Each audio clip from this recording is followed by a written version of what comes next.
Hey guys, this video you can call, or the section of your notes, you can call conic sections comparison, or if you want it to be very matter of fact, you can call this which one is which, because that's the whole point, is we're going to look at all four of the conic sections we've talked about, and we're going to compare their equations so that we can tell the difference between each one algebraically and not just visually. So the general equation for any conic section, if everything is all multiplied out and squished to one side, can be written in the form ax squared plus bxy plus cy squared plus dx plus ey plus f is equal to 0, where a, b, and c are not all 0. A, B, and C are not all 0. So like I said, this is if you take any of the equations that we've dealt with so far and you just multiplied everything out and put everything to one side, you would end up with this equation. So we're going to talk about the variations of this equation. What happens if we look specifically at a couple of the coefficients? The first one I want to talk about is what happens if A is equal to C. So if the coefficient for your x squared term is the same as the coefficient for the y squared term, well, the only conic section where things are remotely equal, kind of universally in the whole shape, is a circle. All right, because the radius is constant in a circle the entire length around. So that's just by definition of a circle. Standard form of a circle is x minus h squared plus y minus k squared is equal to r squared. Now, I know you all you know what a circle looks like, but for the sake of consistency, I'm going to draw a sketch of each of the conic sections as we go through them in the direction that they go so that you can tell the difference as we get to each one. So that's what happens if A is equal to C. The next scenario is going to be what happens if either A is equal to 0 or C is equal to 0. So essentially, if your coefficient is 0, then it cancels out that term completely. Only one of the squared terms is canceled. And yesterday when we talked about parabolas, we said its distinguishing feature compared to other conic sections was that it only had one squared term. So if it only has one squared term, it means one of those coefficients is 0, and we end up with a parabola. So we have two equations for a parabola. We have x minus h squared equals 4p times y minus k, or we have the y term is squared, so y minus k squared equals 4p times x minus h. So if the x term is squared, then we have two options. If x term is squared, your parabola will open upwards like this if p is greater than 0, and it will open downwards if p is less than 0. Let me spread that out a little bit. So if p is greater than 0 or p is less than 0, then it will open downward like this. If the y term is the one that is squared and p is greater than 0, then it'll open up to the right. Or if it is less than 0, if p is less than 0, it'll open up to the left. So you have four options for a parabola, and it's all dependent on which term is squared and whether or not p is positive or negative. So the third variation on this equation is if a and c have the same sign. A and C have the same sign, and I need to add A is not equal to C. Obviously, if they're equal and they have the same sign, then we're dealing with a circle. But if they have the same sign and they're not equal, either they're both positive or they're both negative. In that case, we have an ellipse. So again, we have two possibilities for the equation of an ellipse. Either your x term is first, so we have x minus h squared over a squared, plus y minus k squared over b squared is equal to every ellipse ever in the world is equal to 1. So that's the first option. The second option is if the y squared term is first. Y minus k squared over a squared plus x minus h squared over b squared is equal to 1.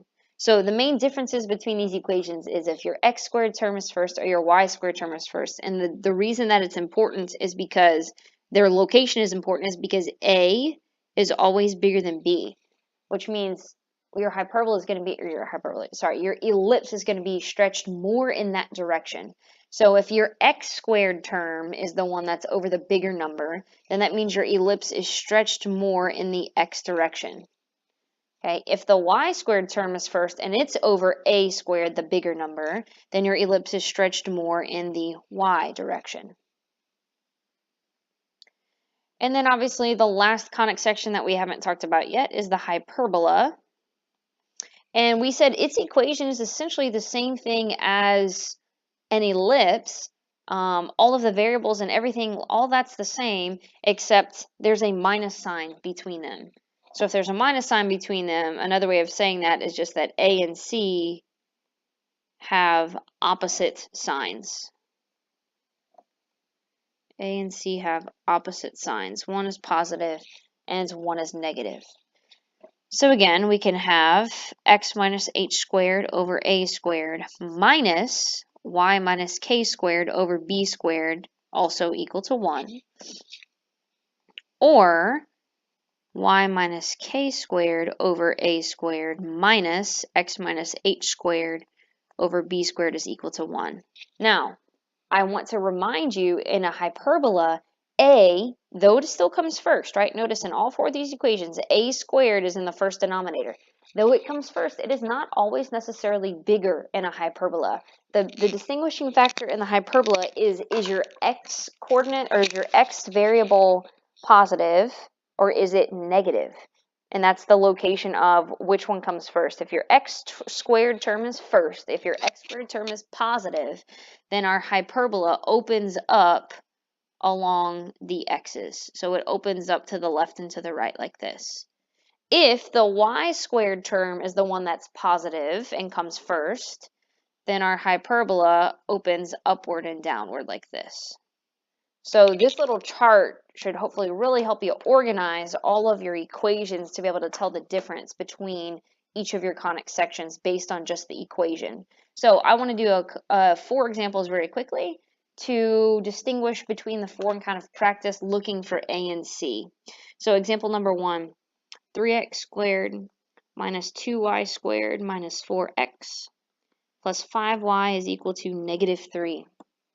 So my question to you on this, as it is going to be for the next 3, is not to graph it. I don't want to know anything else about it. I don't want the center. I don't want you to complete the square. I just want to know, what does this equation represent? In order to answer that, we're going to compare A and C every single time. So if we can compare A, it's the coefficient of our x squared. C is the coefficient of our y squared term. One is 3, one is negative 2. In that case, we are looking at A and C having opposite signs, which means this represents the equation of a hyperbola.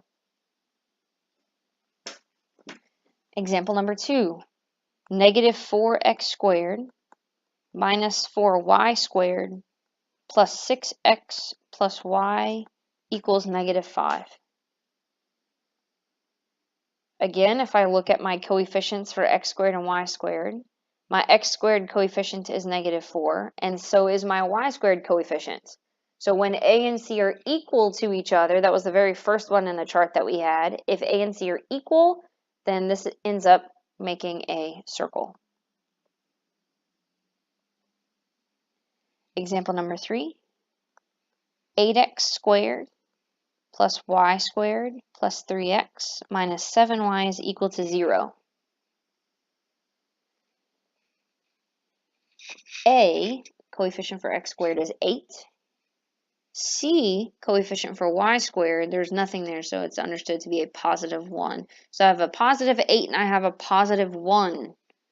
That's a scenario where A and C have the same sign. Therefore, this equation represents an ellipse. And example number 4, y squared minus x plus 3y minus 9 equals 0. A is the coefficient of x squared. Notice I don't even have an x squared term in this equation.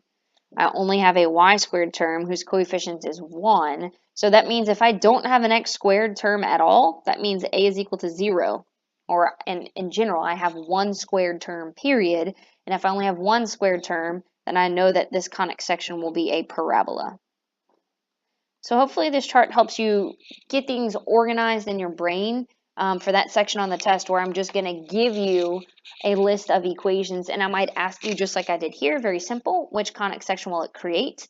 Or I might say graph this, and then if I ask you to graph this, in order for you to be able to complete the square, manipulate it into standard form, you have to know which shape are you creating. That way, which standard form are you trying to organize and rework your algebra to get it fitting into.